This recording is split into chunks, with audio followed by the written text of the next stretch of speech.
बिस्मिल्लाहिर्रहमानिर्रहीम। 300 साल कब्र में रहने वाला आदमी। शाह अब्दुल अजीज के पास एक आदमी आया। बड़ा अजीब सा दिखता था। ऐसे कपड़े पहने थे जैसे पुराने जमाने का कोई मालदार शख्स हो। कहने लगा, हजरत मुझे एक मसला है। शाह अब्दुल अजीज ने पूछा, क्या मसला है? कहने लगा, मैं बहुत मालदार था, बड़ी ऐशो इशरत में जिंदगी गुजर रही थी कि एक दिन आका ने मुझे नौकरी से निकाल दिया। पैसे खत्म हो गए, फक्र का वक्त आ गया। मैं अपने घर चला आया। पैसे नहीं थे तो घर वालों ने इज्जत देना छोड़ दिया। मेरे बच्चे मुझे मलामत करने लगे कि घर में बेकार पड़े रहते हो, कोई काम किया करो। मैं घर वालों पर बोझ बन गया। एक दिन गुस्से में घर से निकला। एक घोड़ा था और कुछ कपड़े लिए जाने लगो तो घर वाले रोने लगे कि आप किधर जा रहे हो।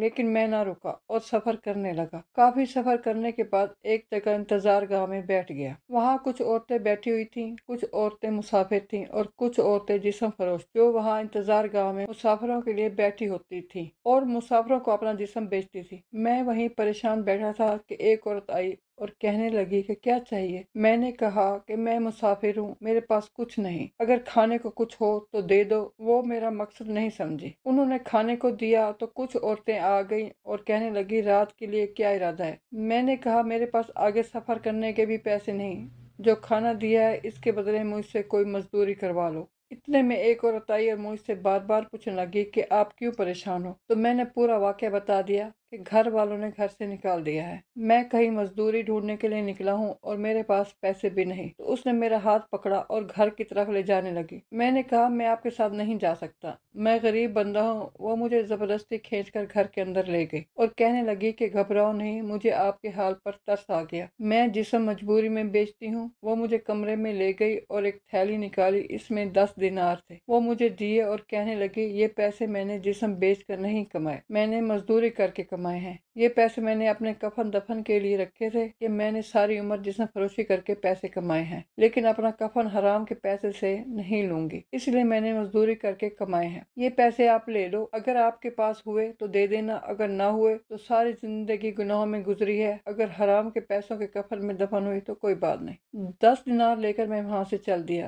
कि एक जगह एक मालदार आदमी को देखा। मैं उसके पास गया और कहा कि हजरत, मुसाफिर और गरीब आदमी हूँ, कोई मजदूरी चाहिए। वो कहने लगा, कौन सा काम कर सकते हो? मैंने कहा, हर काम कर सकता हूँ, फिक्र फाका और परेशानियों का मारा हुआ हूँ। एक औरत से 10 दिनार कर्ज लेकर आया हूँ, जो भी काम बोलोगे करूँगा। उन्होंने मुझे अपने साथ मजदूरी पर रख लिया। अल्लाह ने मुझे फहम और समझ ज्यादा अता की थी, मैं इसका खास आदमी बन गया। उसके पास जो भी आता वो मुझे देता। एक जमाना गुजरा कि मुझे घर से एक खत मौसूल हुआ कि बच्चों की शादी के लिए पैसे भेज दो। मैंने खत साथ लिया और कुछ हाथी और ऊंट साथ लेकर निकला। 8,000 दिनार मेरे पास थे। उस वक्त 8,000 दिनार आज के मुताबिक करोड़ों बनते हैं। 8,000 दिनार एक थैली में लेकर चल पड़ा। जब उसे इंतजार गाह पर पहुंचा, मैंने वहां की औरतों से पूछा कि यहाँ फलां औरत रहती थी। वो कहने लगे कि हाँ, वो तो बीमार है, बिस्तर पर पड़ी है, फिक्र फाका में है, खाने के लिए भी कुछ नहीं होता, हमसे जो बचता है उसे खाने को दे देती है। मैंने कहा, मुझे वहां ले चलो। जब उसके पास पहुंचा तो वो बहुत बुरे हाल में थी। मैंने कहा, आप परेशान होने की जरूरत नहीं, मैं आ गया हूँ, आपको जो चाहिए बोलो। तो वो कहने लगी, मुझे किसी चीज की जरूरत नहीं, मैं तौबा कर चुकी हूँ,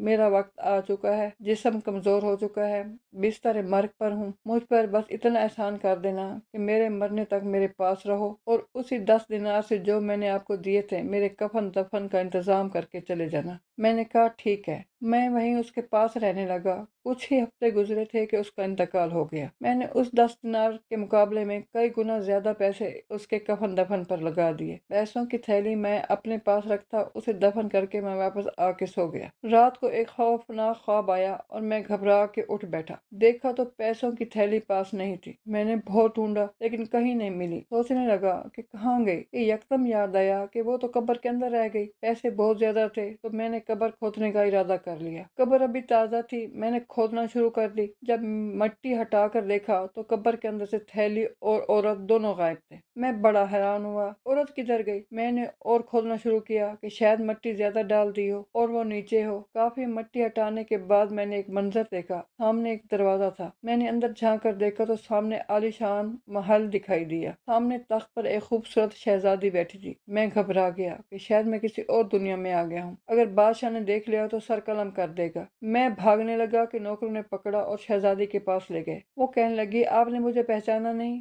मैंने कहा, नहीं। कहने लगी, मैं वही औरत हूँ जिसको आपने अपने हाथों से दफनाया था। मैंने पूछा, ये सब कैसे हुआ? कहने लगी, मैंने सारी उम्र जिस्म बेचा था। अल्लाह का सामना करते हुए मुझे शर्म आती थी कि मेरा ये पलीद और गंदा जिस्म इस काबिल नहीं कि मैं अल्लाह के सामने खड़ी हो सकूं। अल्लाह रब्बुल इज्जत ने फरमाया, शर्माना नहीं, आपने मेरे नाम पर गैरत की है, मेरे मजबूर बंदे की मदद की है। आज 10 दिनार के बदले मैंने आपको जन्नत अता की है। कहते हैं कि मैंने कब्र में 3 साथ गुजारे। तो इस औरत ने कहा, जल्दी यहाँ से निकलो, अगर थोड़ी देर और रुके तो दुनिया का निजाम बदला हुआ होगा। मैं कब्र से निकला तो दुनिया बदल चुकी थी। लोगों के कपड़े बदल चुके थे। जो इंतजार गाह थी वहाँ पर आलीशान इमारत खड़ी थी। सब कुछ बदला हुआ था। थैला मेरे हाथ में था। मैं हैरान और परेशान खड़ा था। वहीं पर एक बाबा जी खड़े थे। मैंने पूछा, बाबा, यहाँ एक इंतजार गाह हुआ करती थी? तो वो कहने लगा, मुझे मालूम नहीं। आओ मैं तुम्हें अपने वालिद के पास ले चलूं, शायद उसे पता हो। मैं वहाँ गया तो एक निहायत उम्र रसीदा शख्स चारपाई पर लेटा था। मैंने उनसे पूछा कि बाबा, यहाँ एक इंतजार गाह हुआ करती थी? तो वो कहने लगा, बेटा,